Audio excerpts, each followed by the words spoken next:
ನಮಸ್ಕಾರ ಸ್ನೇಹಿತರೆ, welcome back to my channel. Gruhalakshmi ಬಾಕಿ ಕಂತುಗಳ ಬಗ್ಗೆ ಸಿಎಂ ಸಿದ್ದರಾಮಯ್ಯನವರು ಒಂದು ಸ್ಪಷ್ಟನೆಯನ್ನು ಕೊಟ್ಟಿದ್ದಾರೆ. ಅದರ ಜೊತೆಯಲ್ಲಿ ಈಗೆಲ್ಲ ಸಾಕಷ್ಟು ಜನ ಪ್ರಶ್ನೆ ಮಾಡ್ತಾ ಇದ್ದೀರಾ ಟೆಲಿಗ್ರಾಮಲ್ಲಿ, ಇನ್ಸ್ಟಾಗ್ರಾಮಲ್ಲಿ, ಏನಾಯ್ತು ಸರ್ 29ನೇ ಕಂತು ಬಿಡುಗಡೆ ಆಯ್ತಾ ಇಲ್ವಾ ಅಂತ ಹೇಳಿ. ಅದ್ರ ಬಗ್ಗೆ ಕ್ಲಾರಿಟಿ, ಜೊತೆಯಲ್ಲಿ ಬಿಡುಗಡೆ ಆಗಿಲ್ಲ ಅಂದ್ರೆ ಯಾವಾಗ ಬಿಡುಗಡೆ ಆಗಬಹುದು ಅಂತಲೂ ಕೂಡ ಪ್ರಶ್ನೆಗಳನ್ನ ಕೇಳ್ತಾ ಇದ್ದಾರೆ. ಎಲ್ಲ ವಿಚಾರಗಳ ಬಗ್ಗೆ ಕಂಪ್ಲೀಟ್ ಇನ್ಫಾರ್ಮೇಶನ್ ಈ ವಿಡಿಯೋದಲ್ಲಿದೆ. ದಯವಿಟ್ಟು ಯಾರೆಲ್ಲ ವಿಡಿಯೋ ನೋಡ್ತಾ ಇದ್ದೀರಾ ಪೂರ್ತಿ ವಿಡಿಯೋನ ವೀಕ್ಷಣೆ ಮಾಡಿ. ನೀವೇನಾದರೂ ಹೊಸದಾಗಿ ನಮ್ಮ ಚಾನಲ್ ನೋಡ್ತೀರಾ ಅಂತ ಸಬ್ಸ್ಕ್ರೈಬ್ ಮಾಡ್ಕೊಳ್ಳಿ. ಹಾಗೆ ಎಲ್ಲರೂ ವಿಡಿಯೋಗೆ ಒಂದು ಲೈಕ್ ಕೊಡೋ ಮೂಲಕ ಸಪೋರ್ಟ್ ಮಾಡಿ, ಓಕೆನಾ. ಹಾಗಾದ್ರೆ ನಿಮಗೆ ನಾನು ಕಳೆದ 2-3 ವಿಡಿಯೋಗಳಲ್ಲೂ ಸಹ ಕ್ಲಾರಿಟಿ ಕೊಟ್ಟಿದ್ದೆ. ಡಿಬಿಟಿ ಕರ್ನಾಟಕ ಆ್ಯಪ್ನ ಸ್ಕ್ರೀನ್ ಶಾಟ್ ಅನ್ನು ಕಳಿಸಿದ ನಂತರವೇ ನಾವು 29ನೇ ಕಂತಿನ ಹಣ ಬಿಡುಗಡೆ ಆಗಿದೆ ಅಂತ ಹೇಳಿ ನಿಮಗೆ ವಿಡಿಯೋ ಮಾಡಿ ಅಪ್ಡೇಟ್ ಮಾಡ್ತೀನಿ ಅಂತ. ಇದುವರೆಗೂ ಸಹ ನಮಗೆ ಪಕ್ಕಾ ಪ್ರೂಫ್ ಯಾವುದು ಕೂಡ ಬಂದಿಲ್ಲ. ಹಾಗಾಗಿ 29ನೇ ಕಂತಿನ ಹಣ ಬಿಡುಗಡೆ ಆಗಿಲ್ಲ ಅಂತಾನೆ ಹೇಳ್ತೀನಿ.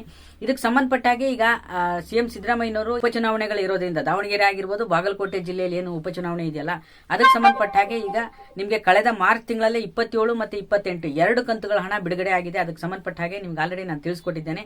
27ನೇ ಕಂತು 28ನೇ ಕಂತು 2 ಕಂತು ಈಗ ಆಲ್ರೆಡಿ ಬಿಡುಗಡೆ ಆಗಿದೆ. ಮತ್ತು ಅದರ ಜೊತೆಯಲ್ಲಿ 29ನೇ ಕಂತು ಈಗ ಆಲ್ರೆಡಿ ಬಿಡುಗಡೆ ಹಂತಕ್ಕೆ ಕೂಡ ಬಂದಾಗಿದೆ, ಓಕೆನಾ. 29ನೇ ಕಂತು ಬಿಡುಗಡೆ ಆಗಿಲ್ಲ, ಬಟ್ ಆದ್ರೆ ಶೀಘ್ರದಲ್ಲೇ ಒಂದು ಬಿಡುಗಡೆ ಆಗುತ್ತೆ. ನಿಮಗೆ ಗೊತ್ತೇ ಇದೆ, ಪ್ರತಿ ಬಾರಿ ಚುನಾವಣೆಗಳು ಬಂದಾಗೆಲ್ಲವೂ ಸಹ ಗೃಹಲಕ್ಷ್ಮಿ ಹಣ 2-3 ಕಂತಿನ ಹಣವನ್ನ ರಿಲೀಸ್ ಮಾಡಿದ್ದಾರೆ, ಇಲ್ಲ ಅಂತಿಲ್ಲ.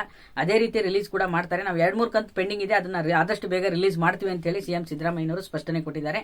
ಒಂದು ಕ್ಲಾರಿಟಿ ಕೊಡಬೇಕು ಅಂದ್ರೆ, ಈಗ 7ನೇ ಕಂತು ಅಂದ್ರೆ ಜನವರಿ ತಿಂಗಳ ಹಣ, 28ನೇ ಕಂತು ಅಂದ್ರೆ ಫೆಬ್ರವರಿ ತಿಂಗಳ ಹಣ, 29ನೇ ಕಂತು ಅಂದ್ರೆ ಅದು ಮಾರ್ಚ್ ತಿಂಗಳ ಹಣ ಆಗುತ್ತೆ.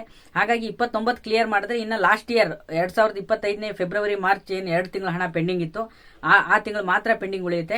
29ನೇ ಕಂತು ಕೂಡ ಈಗ ಆಲ್ರೆಡಿ ಶೀಘ್ರದಲ್ಲಿ ನಿಮ್ಮೆಲ್ಲರ ಖಾತೆಗೂ ಕೂಡ ಜಮಾ ಆಗುತ್ತೆ.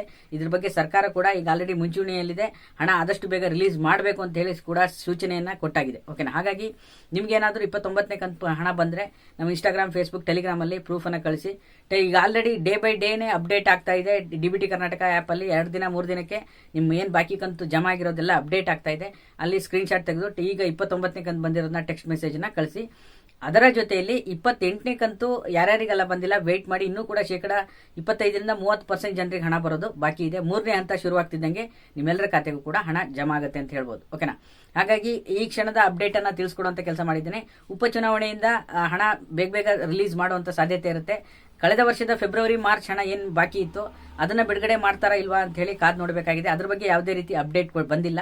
ಅದ್ರ ಬಗ್ಗೆ ಅಪ್ಡೇಟ್ ಬಂದ್ರೆ ತಿಳಿಸ್ಕೊಡುವಂತ ಕೆಲಸ ಮಾಡ್ತೀವಿ, ಓಕೆನಾ. ಇದಾಗಿತ್ತು